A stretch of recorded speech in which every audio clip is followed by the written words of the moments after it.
Hi, this is John Ricciuti from Radnor Studio 21, and today on Meet the Author, my very special guest and friend of Radnor Studio 21 is mob author, writer, best-selling author, George Anastasia. George has a new book.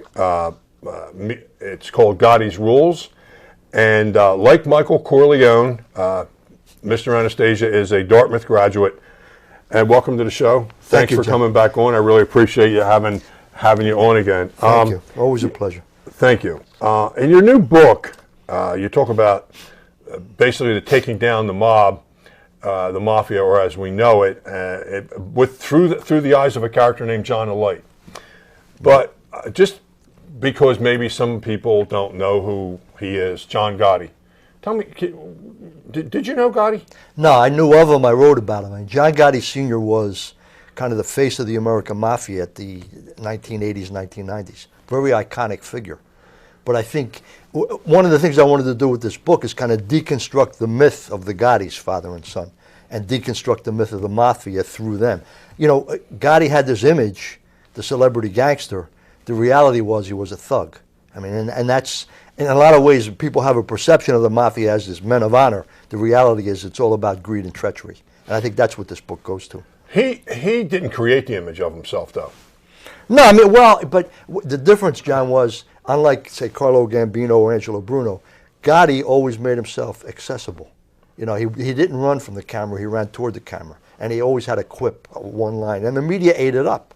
You know, because for so long, you couldn't get these guys to say anything. And here was John Gotti, nice clothes, very good-looking guy, and he's over there throwing a word or two at you. Yeah, so. and he was, he was depicted in Time magazine on the cover by a portrait of Andy Warhol. Andy Warhol became a famous picture. Yeah. So that's the image that was created of him, and he bought into it. Yeah, absolutely. I mean, and there's one great line from a Sammy Gravano interview where Gotti talks about, that's my public. I mean, he had a sense of celebrity, which kind of flies in the face of what this is supposed to be about. It's supposed to be a secret society. Nobody's supposed to know who you are.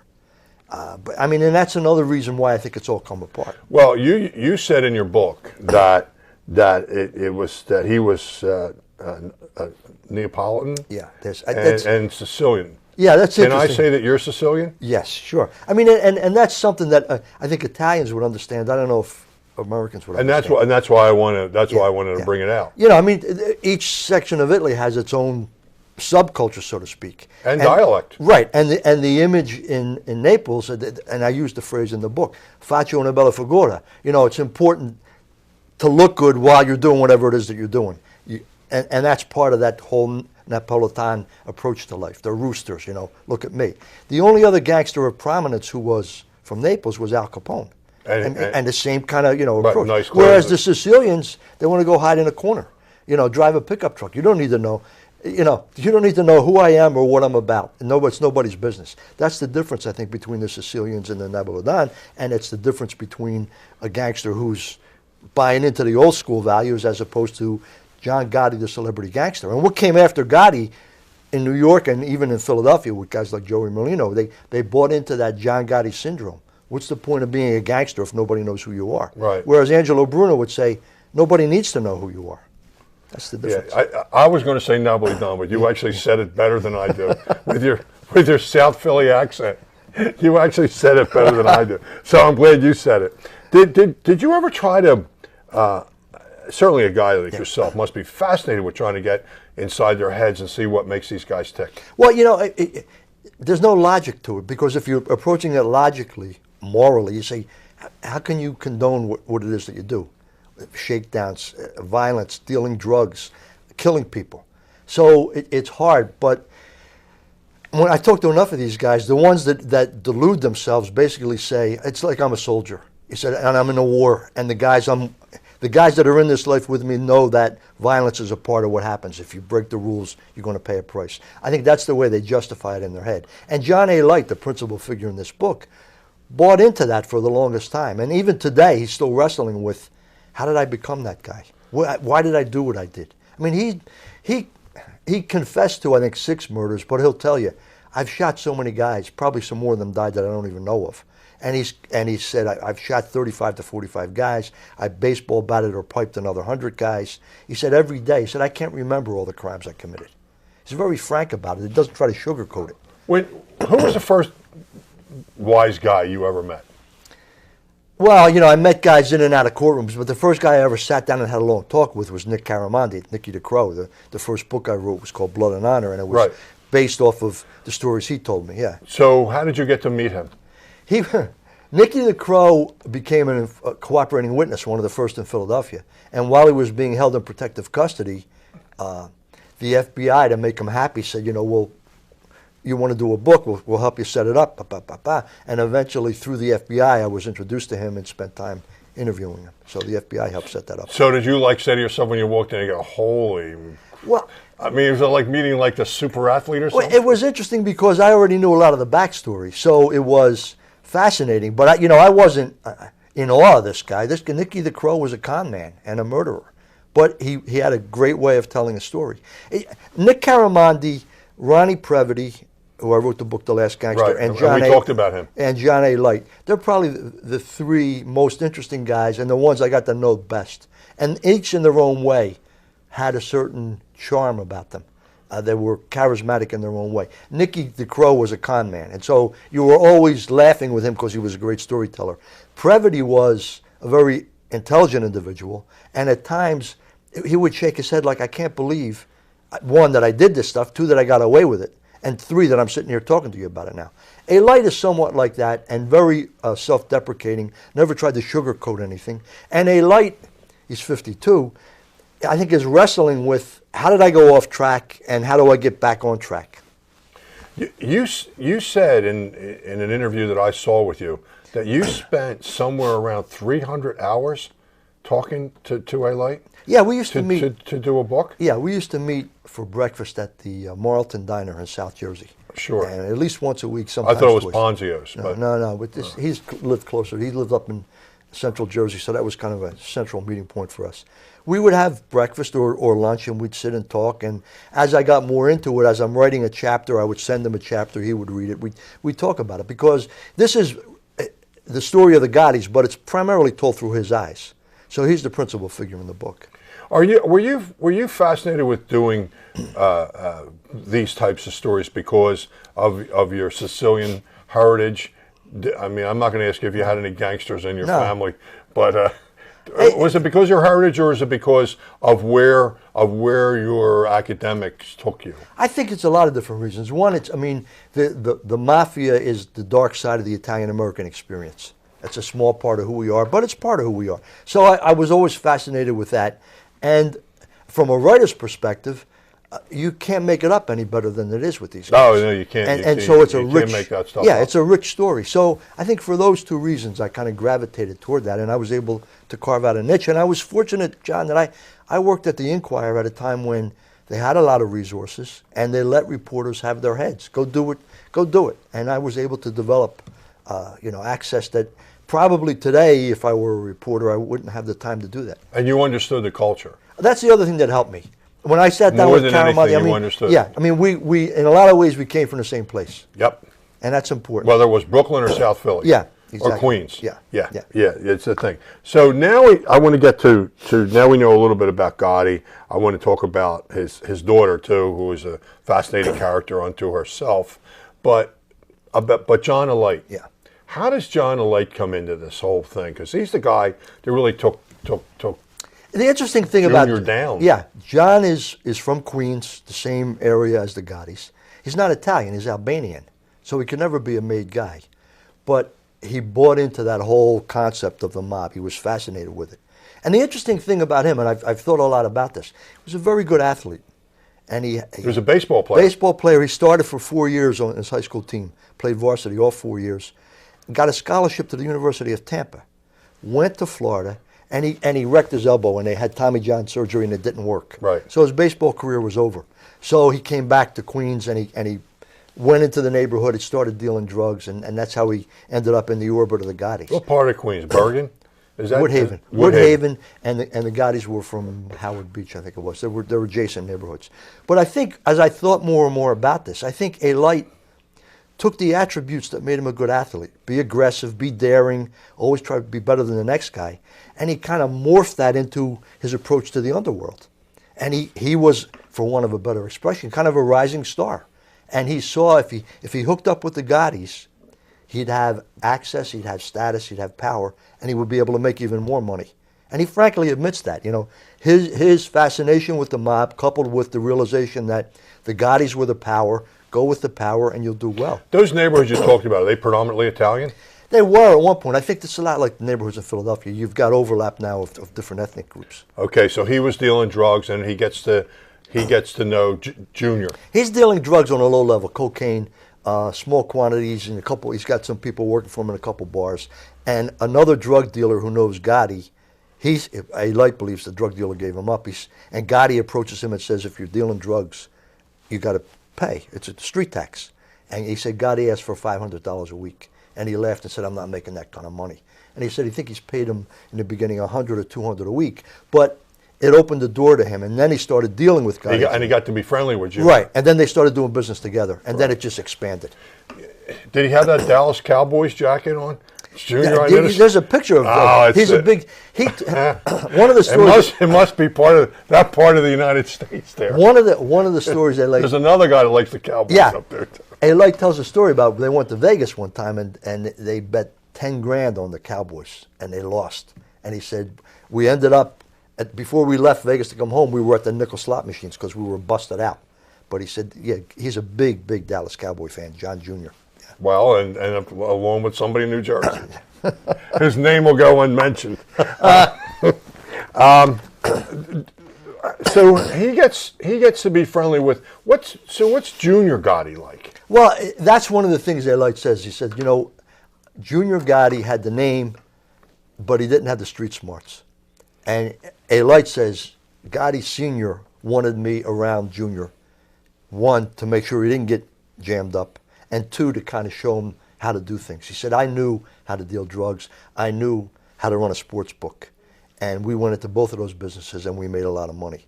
And he frankly admits, I was using the Gotti name. They were using me because of my expertise, and because Gotti Jr. didn't have that kind of expertise, I was kind of his. He said, I've been described as his friend. And at one point, I probably was his friend, but more than that, I was his babysitter. Do you understand why Junior ever got him? Because you make it clear in the interviews that I see with him that he really wasn't wired to do this kind of stuff. That's the way it appears, yeah. Why did he get into it? Because he wanted to be like Dad? That's what he says. Following Dad's business? I mean, I think that's his explanation, and that's, you know, he says eventually he quit, but that he was, you know, he's given these interviews about his father being this charismatic, great guy, and he wanted to be like him, and that's how he got involved. Light's version is a little bit different. You know, Gotti Sr. came up as a hijacker and a thug, and even when he became boss, he still had that hijacker thug mentality. Right, and he was quick to use his hands. Yeah, he's very violent, and that kind of destabilizes the organization. I've made this argument before that Gotti Sr. in New York and Nicky Scarfo in Philadelphia, and they were contemporaries, were kind of mafia bookends, and they had the same approach. You know, use violence as a calling card. Whereas with Bruno, violence might have been the negotiating tool of last resort. If everything else failed in the Bruno world, then somebody was going to get hurt. But in the beginning, it was, look, here's what's going on. You want to make the peace. Gotti and Scarfo were more, you don't do what we're saying, you're going to have a problem. And that destabilized the organization. The mob that you depict in here is kind of like the end of the mob, isn't it? I think so. I mean, I think what we're seeing, the mob is always going to exist, but it's never going to be the monolithic institution it was in the 40s and 50s. And I think what we're seeing here is the demise. And there's a lot of different reasons for that. And the Gottis, their management style, was a big contributor to it all coming apart. Yeah, who wrote those rules? They never were really written. I mean, Light said, as he's getting involved, he's told, here's the protocols, here's the way you got to act, here's the things you got to do. And when he came to me, he already had them written down, Gotti's Rules of Leadership. He said, this is and the point of calling the book Gotti's Rules is kind of to underscore the hypocrisy of it all. For example, one of the primary rules was, nobody is to deal drugs. If you deal drugs, you're going to be killed. However, if you are dealing drugs, you got to kick up to the boss. And A. Light said everybody in that organization of any prominence was into the drug business. Gotti knew but didn't want to know, but he wanted his end, Gotti Sr. And he said Gotti Jr. was the same way. You know, I saw Gotti Jr., he's still spinning. He was on a show the other day, I saw him on TV saying, my father didn't want anybody dealing drugs. Well, anybody who knows the way it all played out, Gotti Sr. became the boss by having Paul Castellano killed in 1985 in front of Sparks Steakhouse in New York. Very famous hit.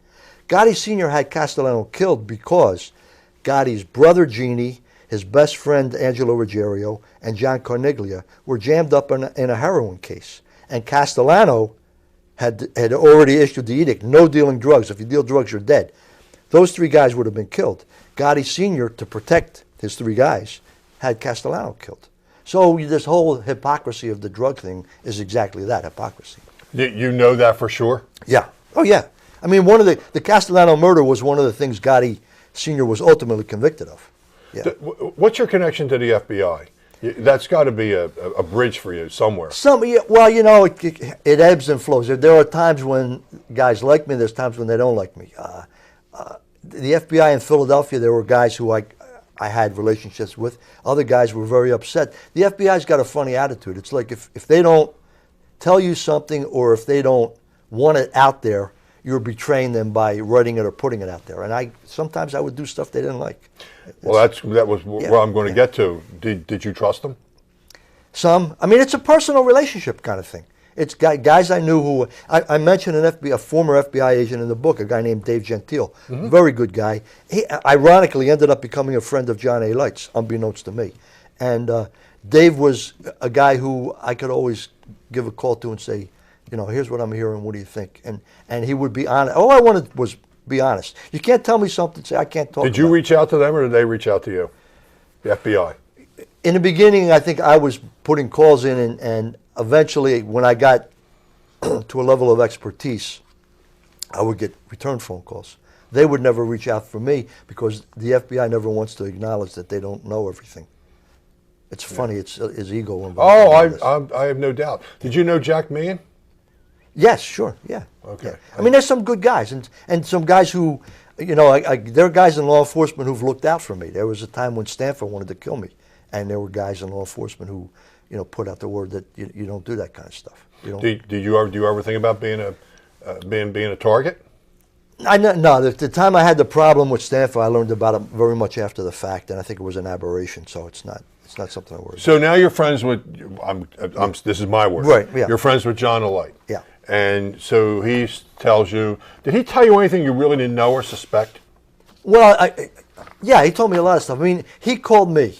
It's about 2 years ago. He's finally got out of jail, and he said, you know, I want to tell my story. Because he needs money, or well, no, he knew of me from when he was operating down here. He had lived for a time in Cherry Hill and Voorhees. Right. Yeah. And he had seen stuff I had written, and he had seen some videos I had done.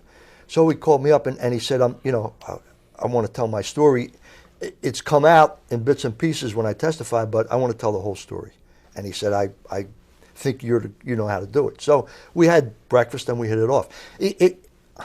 He can't make money on it. Under the Son of Sam law, he can't make money on this. I mean, that bothers him, but it's the reality. I mean, because I talked to a lawyer about this. He cannot make more than $10,000, or else any of his victims can claim any of that additional money. How does he make money? He's working in a construction. He's kind of a bird dog for a construction company, finding houses to be rehabbed, that kind of stuff. He's doing some speaking to juvenile detention centers to try to talk to kids. Don't do what I do, don't be what I was. He's still struggling. I mean, frankly, he hopes something happens with this book where somebody wants to make a movie or a reality TV show. Then he can make money. And then they got to buy his life rights, and he thinks he can make money that way. Okay. He thinks, but he can't make money on this book. So how did he come back here to testify? You have to take me from from Queens to Brazil. Here's the interesting thing about him, John, and he went on the run in 2003. By 2003, his relationship with Gotti Jr. has fallen apart, and they're at each other. And he said to me, if I had stayed, either I would have had to kill them, Gotti Jr., Carmen Agnello. He said, I would have had to kill about 10 guys, or they would have killed me. And he said, on top of that, I knew there were grand juries in New York and in Tampa that were going to come down with indictments. So he said, I decided. Why Tampa? He had spent a lot of time in Tampa. He had businesses down there, and he and another guy had kind of, he said, we planted the flag for the Gambino family in Tampa. They were into valet parking. They were into nightclubs, extortion, all kind of stuff. So he knew these indictments were going to come. And he had a lot of money. He claims, and I think it's legitimate, that he had made probably about $10 million dealing drugs and sports betting. And he had some of his money moved to banks in Canada, and he was able to wire money out of Canada to wherever he was in the world.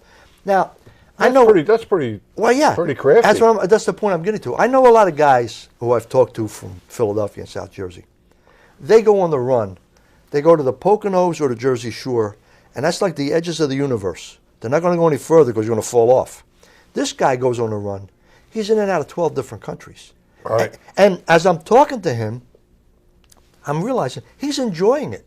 He's enjoying learning foreign languages, having different foods, meeting different people. He's in and out of Albania 2 or 3 times, which is where his family's from. He's in Amsterdam. He's in Paris. He's in Barcelona. In and out of Cuba. He's in South America. He ends up settling in Brazil, in Copacabana. You know, it's the good life. And he says, I decided I'm on the run. I'm going to live well. I'm not going to hide. So he's in Copacabana, and he's living well. And he's got this money. As long as you got money, you can live well anywhere, he says.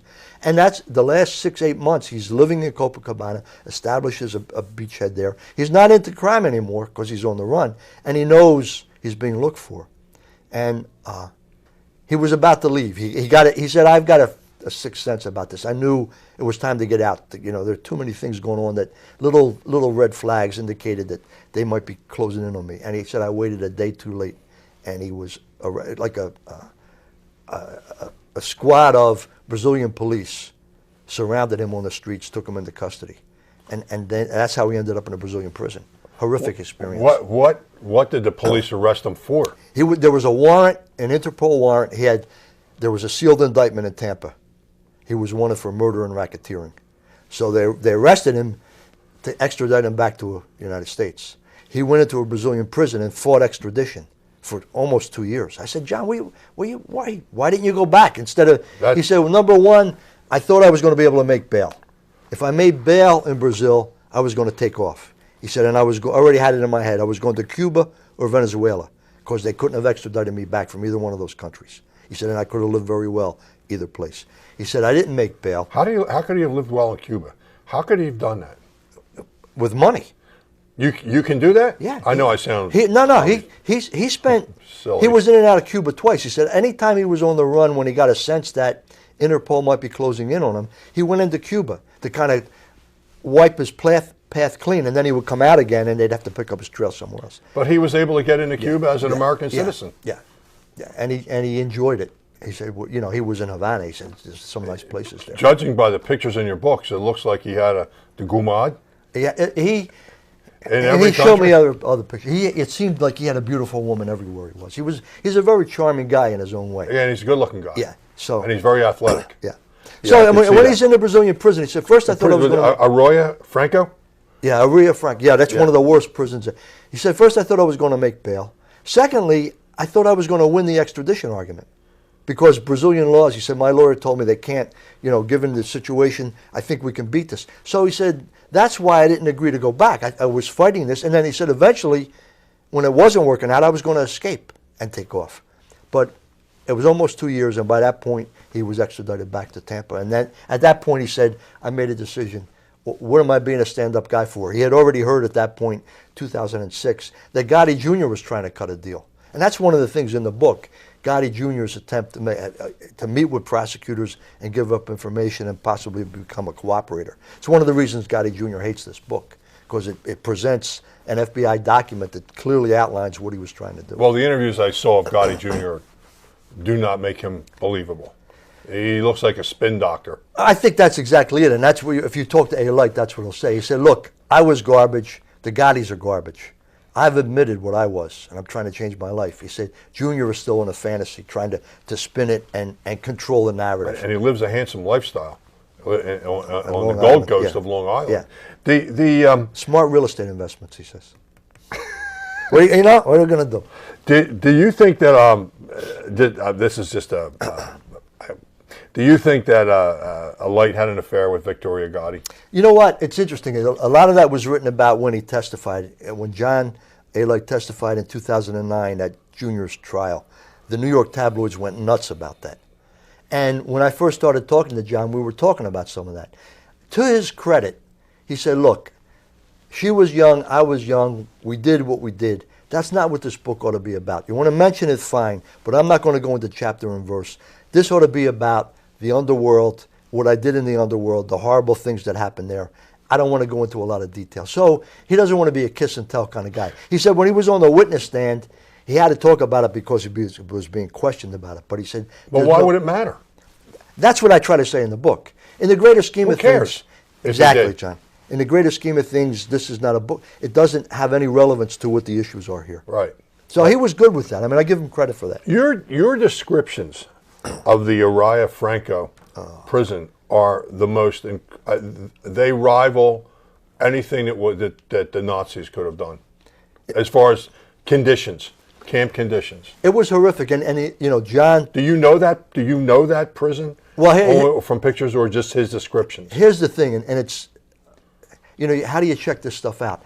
I did research on Brazilian prisons, and I found some reports from human rights agencies and from Brazilian Justice Department describing the horrific conditions in those prisons. So when John's telling me these stories, they're backed up by what officials have already said. So that's the way. A lot of the stuff, I couldn't go to Brazil. Even if I went to Brazil, they would never confirm a lot of the stuff he told me. So I got to take him at his word on that. But the conditions were documented upside down. I mean, it was constantly. Anytime you read about a Brazilian prison, the descriptions he described fit what these reports say. And he must have given you that stuff word for word. Yeah. I mean, he still, when he thinks, and what is said to me is John A. Light is a survivor. He'll do whatever he needs to do. I can't imagine the book opens with that chapter where he has to hide a knife to survive. Yes. And I don't want to give too much of that away, but that I think set the tone. John A. Light is a survivor. He's going to do what he needs to do to survive. Well, how about how they got the cell phone? Yeah, oh yeah. I mean, all of those descriptions, it's a lot of it is, you wonder how you can live in that kind of conditions. And some people must be in there for like a life sentence. Yeah. Well, and he said, I was fortunate in that, one, he made a connection with the equivalent of the Brazilian mafia. Those guys in there ran a section of the prison. And he made connections with a lot of other foreign prisoners who had money.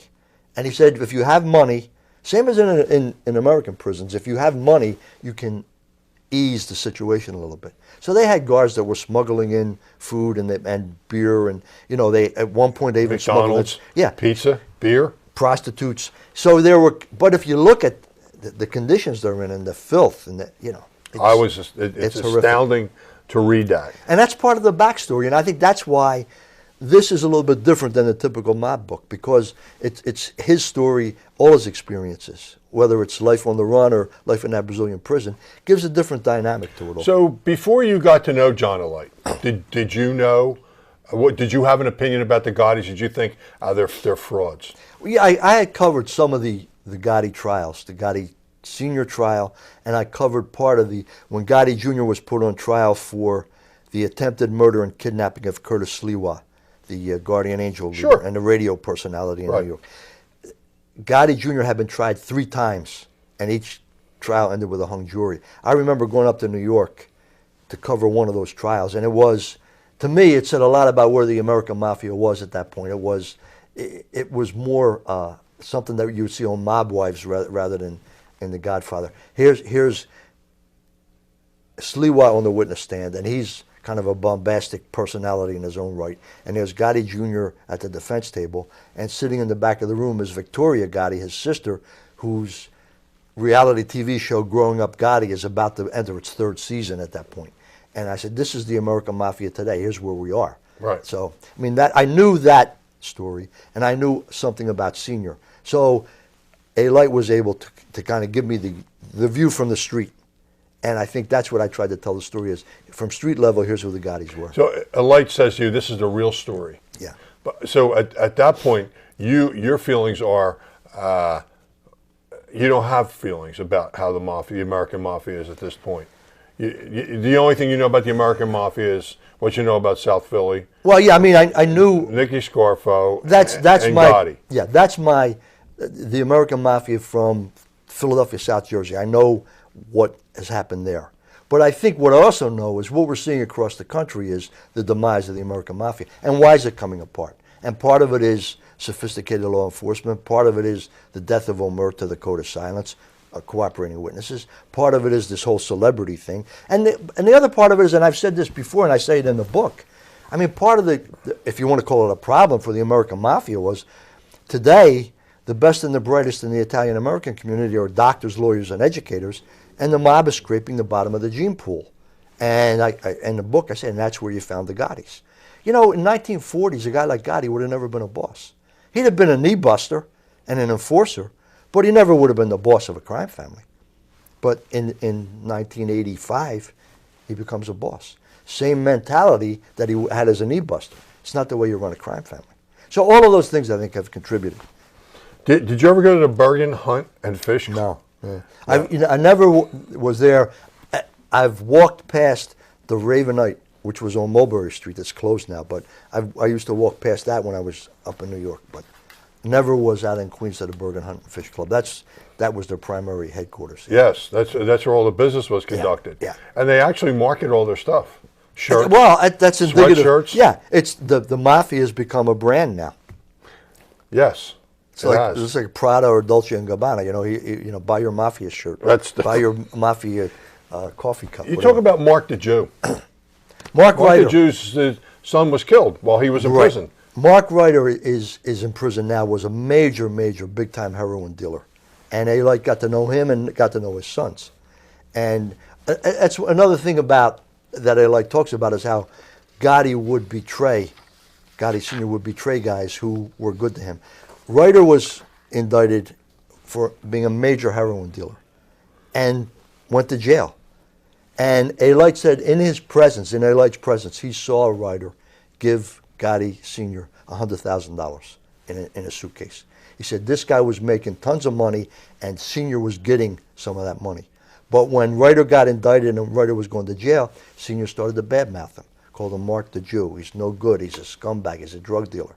And Aylite says, I know he's getting money from this guy, but here he is badmouthing the guy. Where's the loyalty? Where's the honor? He saw that again and again and again. And Ryder told Mark Ryder, he said, he gave me the best piece of advice. He said to me, don't be like these other guys who sit around in a mob clubhouse all day playing cards. See the world. You got money, spend the money. Enjoy yourself. So he said he taught me how to dress, buy nice cars, go out with beautiful women, experience life. Don't be afraid. Don't sit back in a mob clubhouse all day playing hearts or rummy or whatever. He had a condo somewhere, and he had a cigarette boat, didn't he? Yeah, it's a condo, a cigarette boat, all kind of cars. He lived in his wife and kids lived on Long Island, but he had this condo on the Upper East Side. Yeah, and he traveled all over. You don't say it in your book. The book doesn't say it, but the reader can tell that you portray the Gotti family as being dysfunctional. Yeah. They're a dysfunctional family, weren't they? I think so. I mean, I think on a couple different levels. I mean, they were dysfunctional family with a small f and a dysfunctional mob family with a capital F. I mean, and I think one contributed to the other. You know, I mean, people talk about Gotti Sr. as an honorable individual. Well, it was a horrible thing happened to the Gottis. Their son Frankie was killed. 12-year-old. Good-looking kid. Yeah, Frankie's a 12-year-old. He's riding a mini bike, drives out into the street, and a neighbor driving down the street doesn't see him, hits him, and the boy's killed. The neighbor's name is John Favara. Within months of that, John Favara disappears. And the speculation is Gotti had him killed. Well, I mean, I understand the horrific feelings you would have as a parent to lose a son. But what does it say about a parent that takes vengeance out on a guy who accidentally hit the kid? Well, what does that prove? Does that make you feel any better? And if it does make you feel any better, what does that say about you? You know, it's not like somebody went out and executed your son. It was an accident. And in retribution for that accident, you're going to have the guy who was driving the car, who said he turned the corner, sun is in his eyes, the mini bike comes out between two cars, he hits the kid. Oh my God. You have that guy killed. What does that say about you? That makes you a man of honor? Yeah. I mean, and that I think is indicative of the Gotti family. That to me tells more than almost anything else. And that question seems to be asked. I know it was asked of Junior Gotti. Yeah. It was asked of Victoria Gotti. And it's a stupid question in my mind because we know what happened. Yeah. You don't even. I mean, why? What do you think they're going to tell you? Yeah. You know that John made the guy disappear. And they're trying to explain it away. Well, you got to understand. I mean, you heard. I saw Junior the other day on TV saying, "My father was. You hurt one of his. He's going to hurt you." Well, if you hurt somebody intentionally, you can almost understand an eye for an eye. But this was an accident. Yeah. And this guy paid with his life. What about his family? Right. What they've been coping with this forever. What did you do to them? Right. Yeah. So let me ask you about John Gotti's rules of leadership and management. His first one is whenever possible, underlings must take the weight of a crime pending against the Gotti family. Yeah. A Light experienced that a lot of times when his role was to make sure Gotti Jr. did not get jammed up. And there's a story in the book, and it's mentioned in the proffer session, where an individual was stabbed and killed in a bar fight. And Gotti Jr., to A Light, claims he was the guy who did it, but to the public, no, it was this other guy who did it. The other guy's going to take the weight. And there's indications that police were bribed, and there was a whole spin. And a key witness in that case, who was fingering Gotti Jr., committed suicide. So, that's kind of the thing where you never take the weight for a crime you committed, put it on somebody else. And A Light talked about many different situations where that would happen. And it's beautiful how you wove that in there because you talk about that and then it's explained in detail through John A. Light's eyes. Right. Here's an example of that particular rule, how it applies. Yeah. And then some of them were petty, John. Some of them were petty. If you're in a restaurant, a group of mob guys, and there's another group or another family sitting over there, don't go to them, make them come to you. It's almost sophomoric kind of stuff, It's who's the popular group? We're not going to go over to their table. They got to come to our table. But I mean, that's the way this family was run. And the way they think. Yeah. And they were trying to carry on those old Italian. Well, he came from an abusive father. Yeah. Gotti Senior. I think he was and one of 11 13 children. kids. Yeah. Or something 11 or 12. 11 or 13. So and, after 11, there's a famous quote that I read one time where Gotti Senior said, "The only thing my father ever gave me was a beating." So I mean, that's the kind of house he came out of. So, if you're trying to understand where he comes from, I guess that helps explain it, but it doesn't justify it. No member of any crew. I know sometimes they're called a crew or associates. I know he has different names for them. In the presence of the boss, may wear sunglasses. Yeah. A Light said that one of the first times he met Gotti Sr., they're taking a walk. He's talking to him about his son and the guys around him and all. And A Light says, all of a sudden he stopped. And he looked at me, and I'm wondering if I'm doing something wrong. And he said, "Kid, take off the sunglasses." He said, "Only rats hide behind sunglasses. I want to be able to see your eyes when I'm talking to you." So, I mean, philosophically, there's some logic to that, I guess. Yeah. Well, I mean, I've actually met people in my lifetime, and when I would shake their hand, they didn't look me in the eyes. Yeah. So I guess maybe I have some of that criminal background. A lot of these rules, I think a lot of these rules would apply to corporate America. It's just that they're spun in a... Sure. But sure. Members and associates are not to speak to the media. Granting interviews or appearing on television is prohibited. Yeah. Yet Gotti Sr. ran to the camera. Yeah.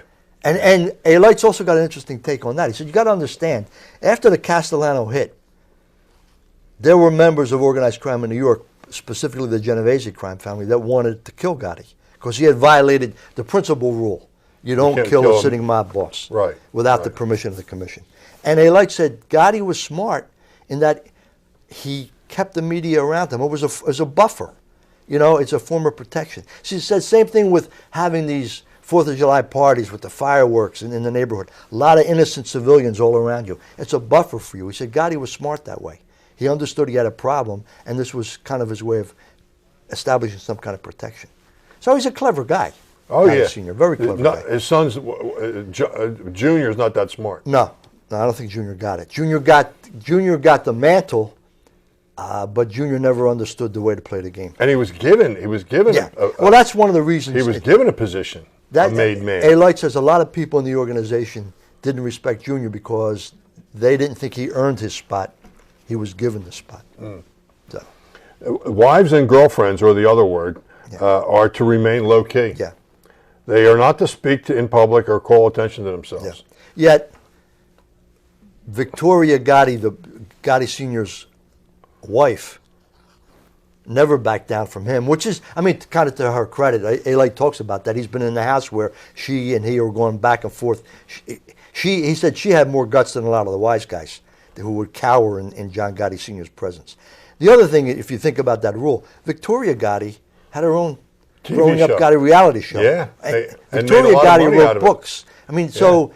2 bestsellers, didn't Yeah. The rules applied, A. Light said, the rules applied to everybody unless your name was Gotti and unless it was in your best interest not to. Did you read her books? No. I read excerpts from them, but I didn't. Did you ever read watch books. her TV show? Yeah, once in a while. It was, but reality TV is such a farce. Well, yeah, you I see know. that It's all mob wife stuff now. Yeah, it's all scripted. It's just so ridiculous. Yeah. It's really stupid. Yeah. Whenever possible, use demeaning nicknames. Well, you already mentioned a couple of them to describe underlings. Yeah. It establishes who is in charge. Yeah. Yeah, and I mean, and that's a management style, whether it's in nicknames or something. You know, there's a whole philosophy that you got to let people know who's the boss, who's in charge, and put them in a position. I remember reading somewhere where someone said if you're in a room and you can sit in a higher position, you're talking down to people, that gives you some status, and psychologically. It's the same kind of stuff with these rules. It's all about establishing the pecking order and making it clear who is and who isn't. But what's fascinating to me is that, I mean, these are rules that are written down, and somebody gave them to a Light. I mean, well, they never were written down. No, they were verbally spoken, as he says, as I'm getting more and more involved. He made mental notes to himself. Oh, don't wear sunglasses. Yeah. And don't have your girlfriend Yeah, around. because he wanted to fit in. And he said, you know, these are all what they call the protocols. This is what you got to do. If you're meeting a bunch of people, Gotti's among them, you go to him first and kiss him on the lips first, kiss him on the cheek first, and then you acknowledge the other people. I mean, that's what you do. So there were all of these kind of rules. All of it was built around, I'm the boss, I'm in charge. Yeah. He understood that. Yeah. And so he captured these things, and he put them in this in sentence form for you. Yeah.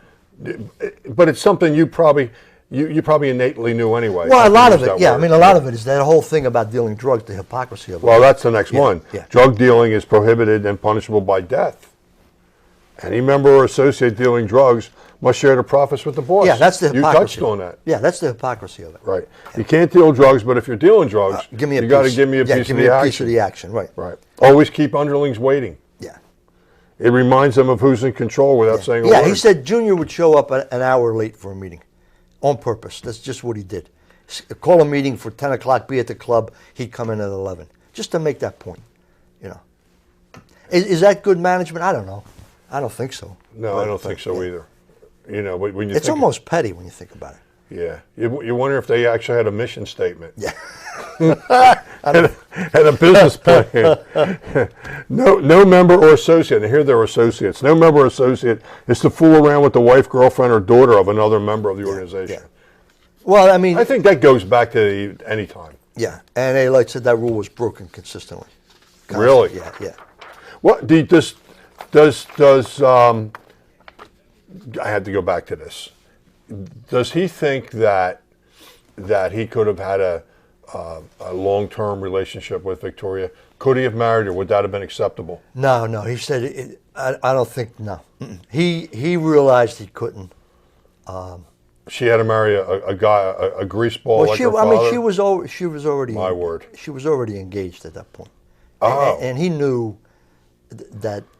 Well, he was no sweetheart either. Yeah. The guy she married. Right. But A. Light knew that it was not to be. You know, he was playing with fire. This is a long one, but I'll just keep it to a few words. Always acknowledge the presence of the boss first in any public or social setting. That's what I said. You go to him first and kiss him on both cheeks before you say hello to anybody else. It's just the protocol. That's what you had to do. And this is something that came from Italy? I don't know if it came from Came Italy from or Italy, I don't know. But I mean, there's a story in the book where A. Light says his cousin. This is when Gotti Jr. was the boss. His cousin comes up to a table where it's A. Light Jr. and another guy, and the cousin, just to bust Junior's, says hello to A. Light and the other guy first before he says hello to. And he said afterward, Junior went nuts. What is he? Doesn't he know? Blah blah blah blah blah. You know, that kind of stuff. So they took that stuff seriously. Yeah. Yeah. Well, one time, one of the interviews that I saw with Junior is that the cable company had called his house, and his wife was talking to the person on the cable company, and Junior wanted to know if it was a guy or a girl he was talking to. Yeah. And she said it's a guy, and he was like, well, why can't I talk to a guy? And well, you don't do that. And he said, I had to learn not to do that. A. Light talks about that. He said some of these guys. He said, here's the hypocrisy of it. Their wives are put over here. Be careful how you dress. You don't talk to guys. If you go to a restaurant and it's a waiter, I'll talk. You don't talk. He said, and on the other hand, they got the girlfriends over here that are dressing in real sexual clothes, and they want that. So it said it's kind of a double standard. It's confusing. Yeah. Well, you see a lot. Yeah. You see a lot of it in Goodfellas. Yeah. Never talk business indoors. You kind of reference technology taken out of way, cameras. Right. So, I mean, there's a cell phone everywhere. Well, I mean, and the interesting thing is, Gotti would say that the FBI could always be listening, be careful. But Gotti Sr. ended up talking in an apartment that he thought was safe, that the FBI had bugged, and that's one of the reasons they were able to make the case against him. So Gotti had this rule, he ignored it to his own detriment because his own words buried him. Yes. Yeah. And they were able to pick up his voice at quite a distance from some of the film that I've seen. In the last year, I've had two prominent police chiefs. One of them was someone you know, Mike Chitwood. Sure. On here as a guest. And one of the things that the police are being trained about is everybody has a phone. Yeah. And the phone has a camera in it. Yeah. And the camera in the phone is as good as the cameras that we're being filmed with right now. That's the technology in today, and no matter what you're doing, there's a good chance you're going to be. Yes. Somebody's going to take a picture. Yes, and even in the very small media that we have here in Wayne, Pennsylvania, a suburb of Philadelphia, I'm very, very careful about what I do because you never know who's taking your picture and who's going to send a letter in to the president of Radnor Township saying that guy's nuts. Well, here's the kind of stuff I worry about. am nuts People anyway. come up to you and say, let me take a selfie with you. And, they take the picture, then they post it on Facebook. Yeah. Then you say, who? Well, one of the things that the two police chiefs had told me was that people will rob a store or a convenience store, a gas station, whatever, then put the whole thing on Facebook, and they got the guy arrested that afternoon. You got idiots. They know it's insane. It's that whole thing about celebrity. Look what I did. Yes.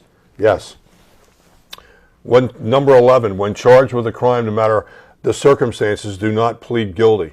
It's a sign of weakness. Yeah, that was Gotti's position, Gotti Sr. Yet Gotti Jr. pled guilty in 1998, did 77 months in prison, and that rule didn't apply to him. Was he a big smoker, John Gotti? Did he smoke? Senior, yeah. I mean, he ended up with. Well, with I was wondering how he was contracted. Yeah.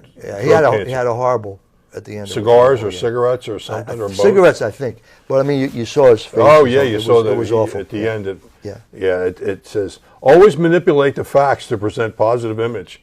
Perception is reality. Perception is real. That was kind of and that's kind of in the end of your book. Yeah, that to A. Light was, this is the way the Gottis are. You constantly spin. And the book ends with Gotti Jr. is stabbed, and he claims that he was trying to break up a fight. In a CVS? In the parking lot of a CVS. It's not a believable story. Well, that's what he claims, and nobody's going to know any different because nobody's come forward to say this is what really happened. And A. Light doesn't believe it, but he said that's an example of Gotti is still trying to spin things. He makes himself out to be a good Samaritan, and that's why he got stabbed. John A. Light accepts who he is. At the end of the day, John, that's where I come back to is A. Light doesn't try to sugarcoat it. He admits he did horrible things. He's still trying to wrestle with why did he do them and tamp down the violence.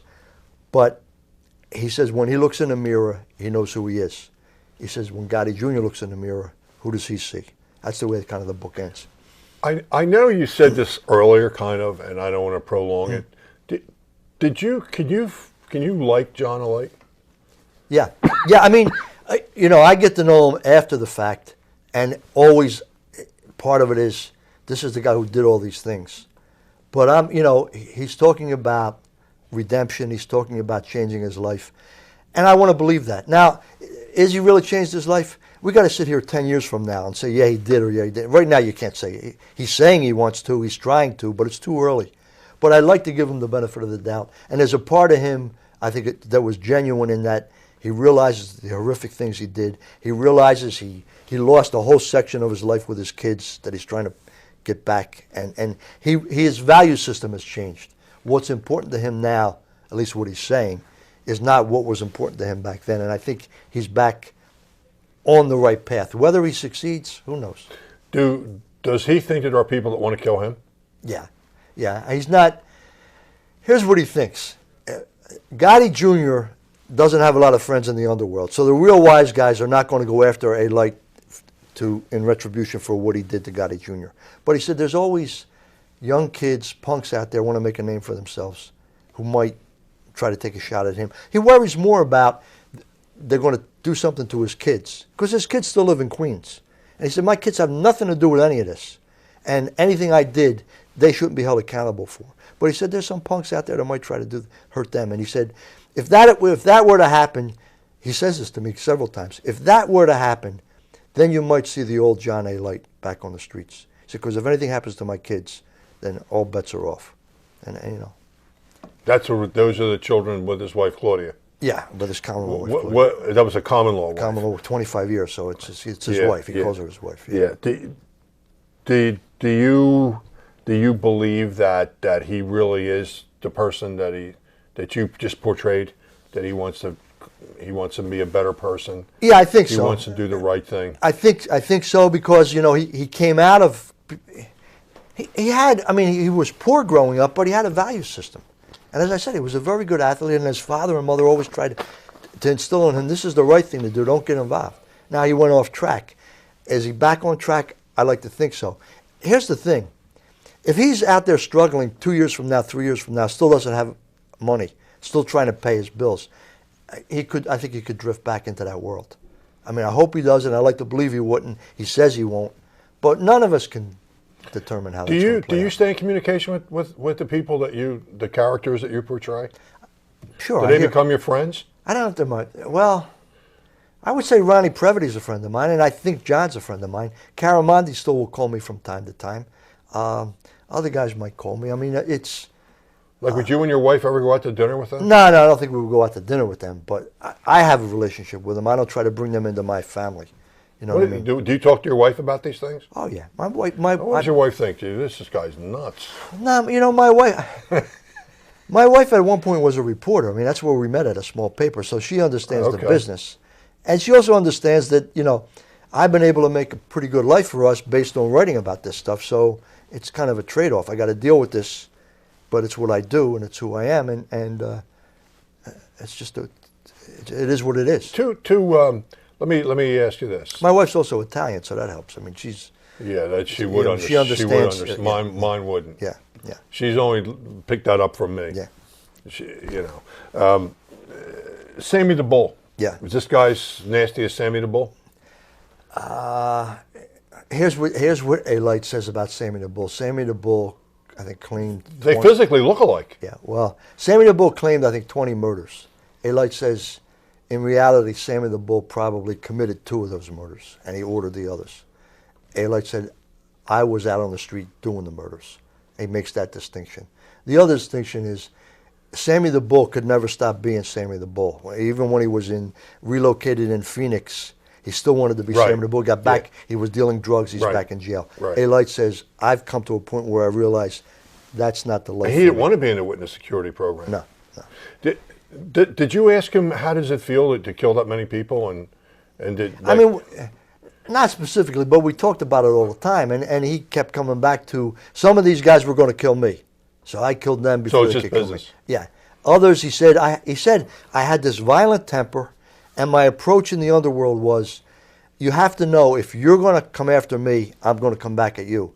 So I always tried to be the aggressor in a situation, because that's the only way to survive. It sounds like that his lawyer, his defense attorney, was able to persuade a judge to change her opinion based on the fact he was a better shot When than people that were shooting at him. When he was being sentenced, the families of two of his victims came forward and talked about how their fathers or husbands had been taken away from them, and it's a victim. They call it a victim impact statement. Right. And the judge was listening fairly intently, but then A. Light's lawyer got up and said, "Your Honor, what they haven't told you, and I'm sorry for what happened to their loved ones, but what they haven't told you is both of those individuals were trying to kill John A. Light, Right. and the only difference is he was a better shot." And Yeah. then she said to the prosecutor, "Is that true?" And he said, "Absolutely." And that kind of balanced the scales in terms of that. Right. So, All right. Last question. Yeah. What's Queen for a day? Queen for that they call them a proffer session. If you want to cooperate, you go in and meet with the federal government and say, "Here's what I can provide." And at that point, they can't use any of that against you. If that meeting does not result in a formalized deal, then none of that can be used against you. So it's a freebie. So you're a queen for a day. You can say whatever you want, admit to whatever you want, and none of that can be used against you. Gotti Jr. did that in 2005. Went into the federal authorities, gave up information about murders, extortions, and briberies. A Light at that point is rotting away in a Brazilian prison, and he hears about it through the grapevine. We think Gotti Jr. is trying to cut a deal. And even though that deal was never consummated, never went any further, the fact that Gotti Jr. made that approach to A. Light was, he says, "I'm a rat, he's a rat. Who is he to call me a rat?" when he wanted to do the same thing. Now, why wasn't that deal formalized? Maybe the feds didn't believe Gotti Jr. Maybe Gotti Jr. changed his mind. Maybe they said, Gotti Jr. is too big a target to make a deal, we want to prosecute him. Any number of reasons why it was never formalized. But until this book came out, Gotti Jr. was always spinning. Yeah, I had the meeting, but I didn't give anybody up. Or, yeah, but but it wasn't. Now he's saying, yeah, I had the meeting, I said all those things, but I was lying to the feds. Well, it's very disingenuous. And so what this book has done, and what I tried to do in the book, and I say it in the book, look, you the reader, you read this FBI memo of the meeting, and you determine what you think Gotti Jr. was doing or not doing. And that's in the book, I know. It's a verbatim 5 pages Yep. right in the book. Yep. You determine. I'm not going to make a judgment. Here's what happened. You read it and tell me what you think. Well, I love the book. I thought it was Thank great. you. I think it was one of your. It's fabulous. I recommend it for anybody who likes crime and mob type of stuff. I bought it at Barnes and Noble. You signed it. Where can you get it? It should be in any bookstore. You can get it online, Amazon.com. There's the book. There's an ebook and there's an audio book. So it's any form that you want. The audio book's good too, by the Yeah, way. yeah. You get driving in your car. You put, Yeah, it's great because he does explain the reader. Yeah. Explains the rules that you Yeah. just explained. But I think it's a terrific book, Thank you. and I thank you for coming on to the No, show. always a Once pleasure. again, Thank you.